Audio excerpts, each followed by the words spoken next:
Sa bawat pagyuko ng katawang kinain ng araw, may panata na inuulit ng mga palad na may bitak ng dekadang hirap. Tanim nila ang pangarap, tanim nila ang bayan. Pero bakit ang kapalit ng bawat butil ay tanong kung bakit sila ang unang nauubos? Lumipas ang tagulan at taginit pero di lumilipas ang dasal na baka sa susunod na anihan may bawi man lang kahit kaunti. Bago pa tumubo ang binhi, may utang na sa pataba binhi, patubig patrabaho sa bawat patak ng pawis na nauna pa kaysa ani.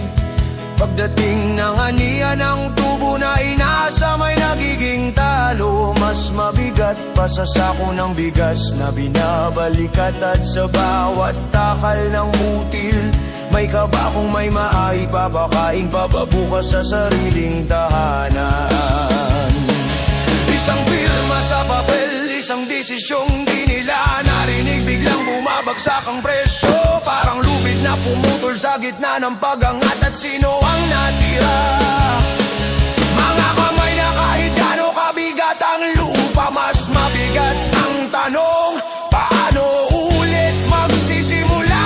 Kami ang ugat ng hapag na araw-araw ninyong sinasandalan, ang lakas sa likod ng almusal, lapunan at bawat piyestang pinagpapasalamat ng bayan. Pero kami rin ang pinakagutom sa sariling lupa, pinakalugi sa sariling ani, pinakanaiwan sa mundong pinapakain namin.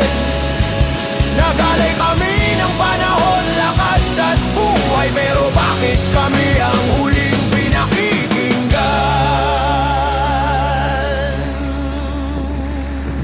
Sa mga gulod na malamig ang hangin, may kahon ng gulay na hindi inuwi kundi itinapon. Hindi dahil pangit kundi dahil lugi pa sa pamasahe. Kahit anong pilit nabubulok ang ani, pero mas masakit ang pagod na di man lang nagkaroon ng presyo.